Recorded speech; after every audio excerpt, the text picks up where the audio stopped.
but so if we want to use chunks of it, we may have. Okay. What part do you need me to?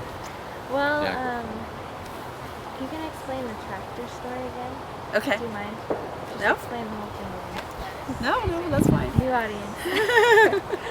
Yeah, let's do that. Let's just do that. Sure.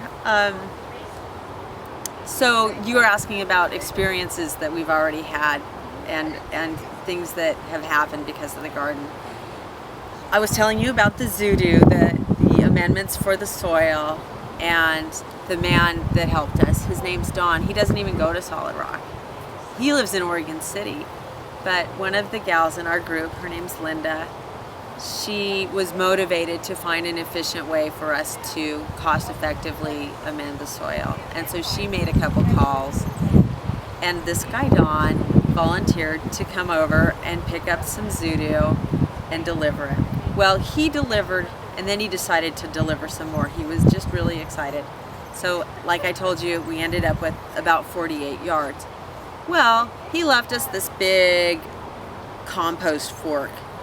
And he said, this is a really good tool. You're going to love it. They're kind of expensive, so just borrow mine and I'll come back. Well, when he came back to get the compost fork a couple days later, he saw that we really hadn't made a lot of progress with our little rototiller and thought, I might know somebody that has a bulldozer.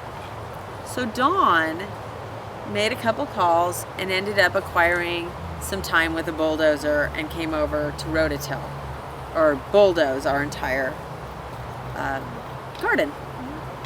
In doing that, he hurt his arm. He said when he was describing it, I felt a lot of heat and some pops that were really familiar to me, and I knew that I was going to be in for a lot of physical therapy and maybe some surgery, and he was really incapacitated. Well, he still came over and did all of this bulldozing, but he needed help to load the bulldozer back on. There was one from our group named Robbie that was here, and he asked him to help. And Robbie said, hey, well, why don't we pray over your arm while we're at it? And he said, sure, naturally. And so Robbie prayed. And they prayed for healing, and they prayed for Jesus just to find favor on this injury and fill him and heal him. And the next day, after he'd returned, he was getting dressed gingerly, and he said, I started to notice that my arm didn't hurt. And then I started to move it around, and it was fine. So he came back the following Saturday night to share that story with us, to let us know he had been healed. And it was amazing, and that there was no question in his mind that this was miraculous because it was a significant injury. Yeah, it's amazing. Super big intervention there. And then the other piece that he shared that was so amazing were just the experiences he was having at the zoo.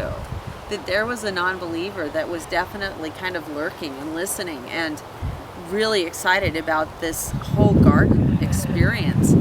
And he was making really sure to share the gospel in his story.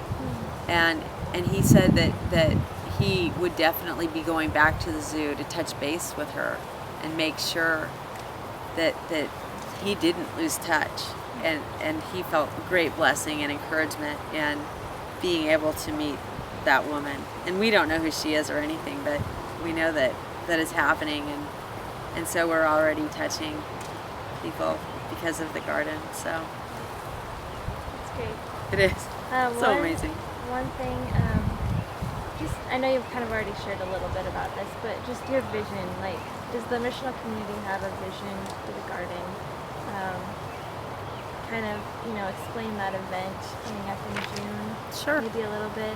Or is there a specific people group that you guys are feeling like this garden is meant for, or is it just there's tons of different ways? How would you describe that? So do we have a vision? Our vision is to act in the Great Commission and to share Jesus' story as much as we can. We're kind of interested in the population that's on our street, because it's right on our street, and that is William Walker Elementary School. The kids that go there, the demographic is, there's a pretty good group that is undernourished. They're marginalized in some way. So those people are definitely a target audience for us. We definitely want to use this garden as a vehicle to get to them, to teach them how to garden, to teach them about Jesus, to give them some love. We are having an open garden event June 29th at 4 o'clock. We're gonna have tamales and water to drink. We don't know exactly what stuff we're gonna have, but we're gonna have stuff. And we're gonna have opportunities to go out in the garden, learn about the plants, take some pictures, maybe give them a couple, I don't know. We're just gonna share it. And in that, hopefully we'll start building on relationships, even with the neighbors. And I'm not sure how many from William Walker will be at that event, but we'll get started. And we'll have people that kind of still fit into that description. One of the women in our community works for a company and goes out and visits Spanish-speaking populations that are having a hard time surviving. And so we'll be able to serve those families this year, this summer. But in truth, we recognize that this year we're getting to know how to garden, and we're getting to know each other in our community, and we want to deepen those relationships too, so that we know well how to serve with our gifts and with our talents within our community. And that's a really important part too. So we recognize that this is the beginning of something that could be really big. We'll see. I mean, yeah. So I guess let's start with the kids and go from there. I mean, I don't want to pigeonhole us. No. All right. Well, thank you so much, Barbara. Is there anything else you want to share? Oh, no, thank you. I'm so excited. I think it's so cool that we're going to have a blog about it. That's great. No, I'm... Already. What? It's good? Okay, sweet. Get this thing going. Over there. Okay, Kurt. Explain how you got involved with this garden idea. Well, it was a few families from Solid Rock that got together and thought we wanted to do a new missional community, and we really weren't sure what it was going to be focused on. We brainstormed ideas around the fatherless and around this garden, and it started to get some traction when we met Van Bergens in the halls and people who really knew gardening, really had big ideas of what a community garden and how we could serve our community, what that would look like. And so early April, we decided to carve up this grass here, and it was our goal to be planting by the end of April, but it was originally going to be half this size, and we just went crazy pulling up sod one day, and it turned out to be this 4,000 square foot garden, and we needed to find compost, and we found this free Zoodoo. We were able to get free 4 truckloads worth, and spread that around, and pretty much got everything done. By the end of April, we hit our original goal, and it was just amazing how a group of 3 families, and then 4 new families, and a few other people we knew. Pretty much a group of about 20 of us made this all happen so quickly. It was just just obvious that God's hand was behind it, and it's been just an amazing transformation just in 2 months to think that this used to be lawn. Yeah, welcome. So now we've got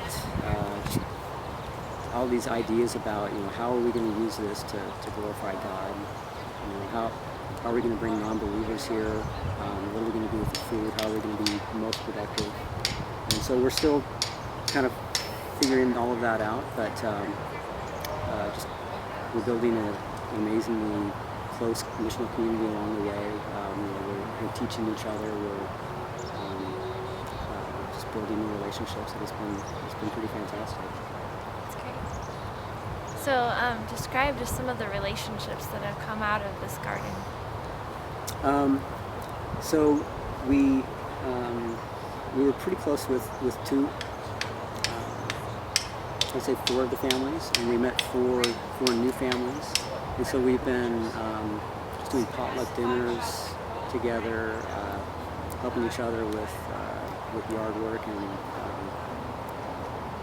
doing a ton of work here, shoulder to shoulder, and just I would say that on top of intentionally trying to build a rhythm of the 3 pillars of missional community, not just the mission, and not just the fellowship, but also working on discipleship, praying together. We're just slowly maturing and trying to figure out who the leaders are for each of those 3 areas, and still it's still forming, but it's going in a new direction. How would you encourage other people that are trying to figure that out? Like, I know that we're trying to figure that out too. Like, how do those 3 pieces fit? Do you want to share how you would encourage somebody? Yeah, I'd say we were in a house church model in the past where we would meet twice a month, and what we try to do now is meet weekly, more frequently, and not everybody can make it every week, but you're going to just being in that kind of contact with that kind of frequency, just it makes a big difference. Whereas before, if somebody didn't show up, you might go a month or more before or follow up with them to see what's going on in their life. But we're going to see each other a couple times a month at least. Even if things go sideways in somebody's life. So, I would say just shoot for frequent meetings, and just be ready to just immerse yourselves in each other's lives. Sounds good. They have little individual labels by them.